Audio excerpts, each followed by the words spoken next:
For most of human history, people did not plant food with the intention of killing it every year. That idea is modern, and it is deeply unnatural. Yet today we accept it as common sense. Every spring the soil is torn open, seeds are bought again, crops are grown, pulled out and discarded. Then the cycle resets. We are told this is how food works. But for thousands of years it did not. Archaeological records from Roman agricultural manuals, including the writings of Pliny the Elder in the 1st century, describe food plants that were established once and harvested repeatedly for years, sometimes decades. Medieval monastic garden records from northern Europe show the same pattern, continuing well into the 1400s. These systems were stable, resilient, and required less labor with each passing season. So the question is not whether permanent food crops ever existed. They did. The real question is why we stopped using them. Because if it is possible to plant once and harvest for years, then annual gardening is not a necessity. It is a choice. And if it is a choice, we have to ask who benefited when that older knowledge quietly disappeared from fields, books, and memory. What you are about to hear is not a gardening story. It is a story about how a superior system became invisible. By the time most people alive today were born, annual gardening had already been framed as the only rational way to grow food. Agriculture textbooks published in the United States after the Second World War describe annual crops as efficient, controllable, and modern, while perennial food plants are mentioned rarely, if at all. This was not because perennial crops were unknown. Agricultural experiment stations in Europe and North America studied them extensively throughout the late 19th and early 20th centuries.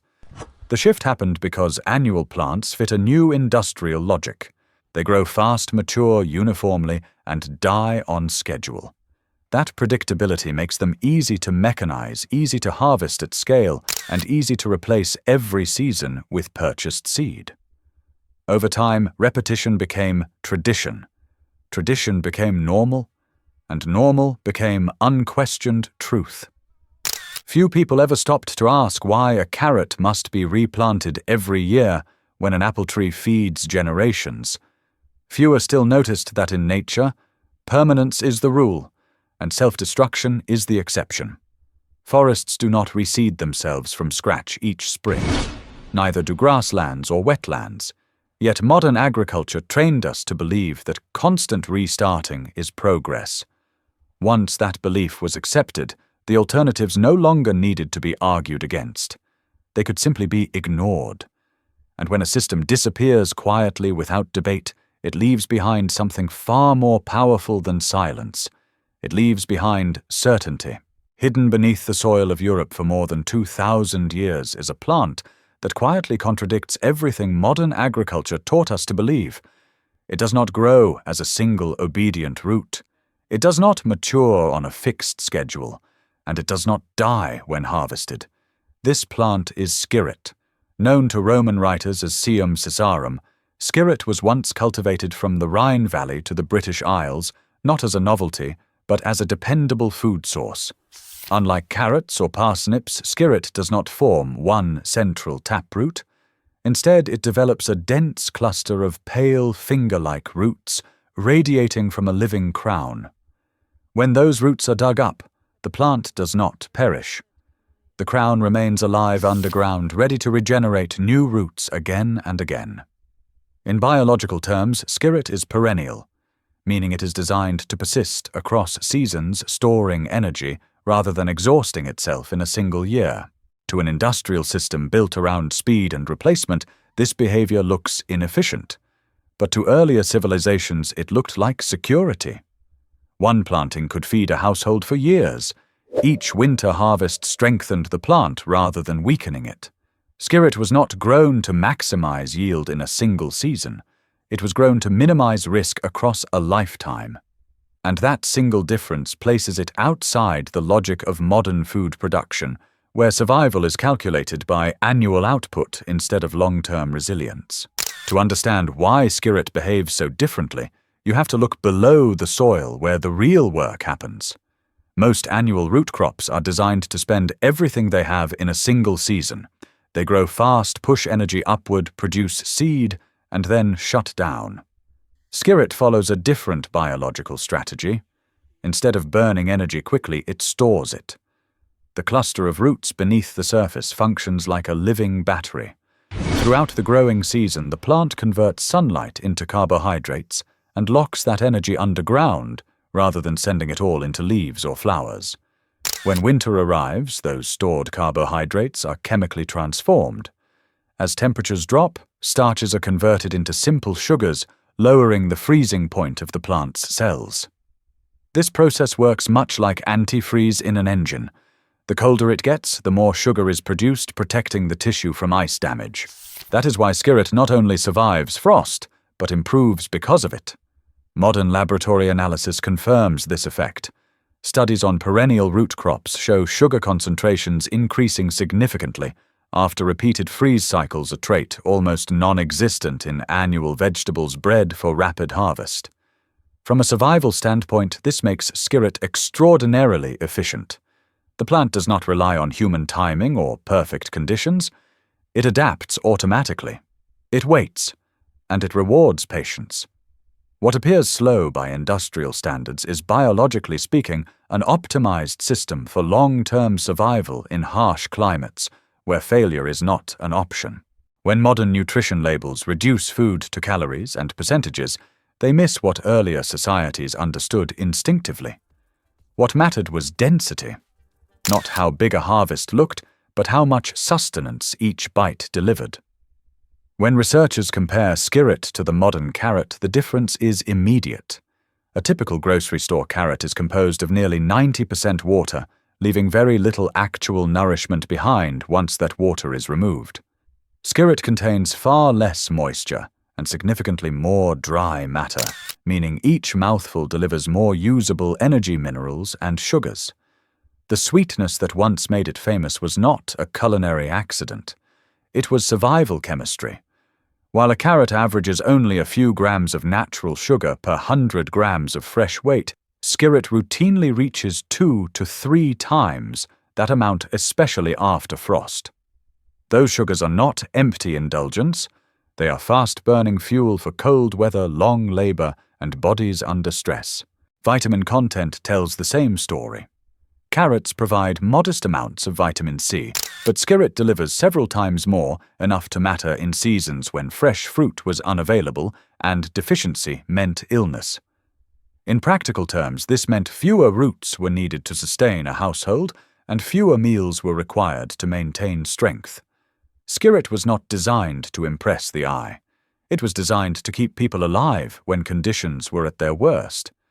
And once food is understood as fuel rather than decoration, the logic behind this forgotten plant becomes impossible to ignore.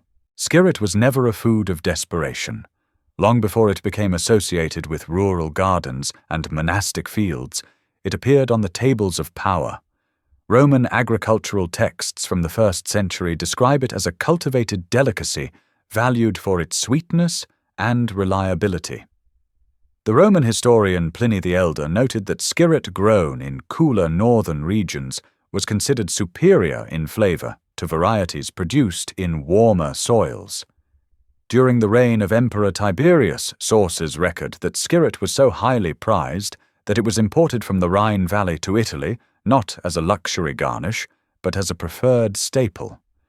In some regions it was even accepted as part of tax obligations valued alongside grain and livestock. After the fall of Rome, skirret did not disappear. It transitioned into a different role. Medieval monastic records from Britain, France, and the Low Countries list skirret as a core garden crop grown deliberately to bridge the most dangerous period of the agricultural year. This period, known historically as the Hungry Gap, occurred in late winter and early spring, when stored grain was nearly gone and new crops had not yet emerged. Skirret could be dug directly from cold, waterlogged soil and eaten immediately. Boiled, stewed, or fried into sweet fritters, it provided sugar, starch, and strength when little else remained. For nearly 1,000 years, it served as a quiet insurance policy against starvation, valued not because it was rare, but because it worked. Skirret did not disappear because it failed. It disappeared because agriculture changed its purpose. By the 17th century, food production in Europe and later in North America began shifting away from subsistence and toward markets. Crops were no longer judged primarily by how well they sustained people through hardship, but by how efficiently they could be grown, harvested, cleaned, transported, and sold. This is where skirret's strength became a liability. Its roots did not grow as a single uniform shape. They emerged as tangled clusters that trapped soil and required careful handling. They could not be pulled cleanly from the ground in one motion, nor washed quickly by mechanical systems that were beginning to dominate farms. Around the same time, plant breeding priorities changed. New vegetables were selected not for resilience or nutrition, but for appearance and predictability. Straightness mattered, uniform size mattered, speed mattered. Crops like the newly refined orange carrot fit this logic perfectly. They matured on schedule, produced one clean root, and could be harvested, sorted, and sold with minimal human labor. Skirret could not compete in this new environment, not because it was inferior, but because it resisted standardization. It asked for patience where the market demanded speed. It asked for human hands where machines were replacing them. As farming scaled up, anything that slowed the system down was quietly removed. Seed catalogs stopped listing it. Fields stopped planting it. And within a few generations, a plant that had once fed empires became invisible, not erased by force, but filtered out by efficiency. What made skirret unacceptable to industrial agriculture is precisely what makes it valuable now. Modern food systems are built for scale, speed, and repetition. But individual households do not need scale. They need reliability. Skirret does not demand yearly replanting, constant soil disturbance, or precise timing. Once established, it occupies the same space year after year, quietly rebuilding its reserves underground. Harvesting does not destroy it, it strengthens it. Each winter digging signals the plant to store more energy, not less. For older gardeners, this matters. Physical effort becomes a limiting factor long before hunger does. A crop that reduces labor without reducing nutrition changes the equation entirely. Skirret also thrives where many modern vegetables fail. It tolerates cold shade and heavy soils. It does not require fertilizers or pesticides to survive. It does not collapse if planting is delayed or weather turns unpredictable. In an age of supply chain fragility and rising input costs, these traits are no longer archaic. They are practical. The irony is unavoidable. Skirret was removed because it could not serve a system designed around perpetual buying and selling. Yet for anyone growing food to eat rather than to market, that same independence becomes its greatest strength.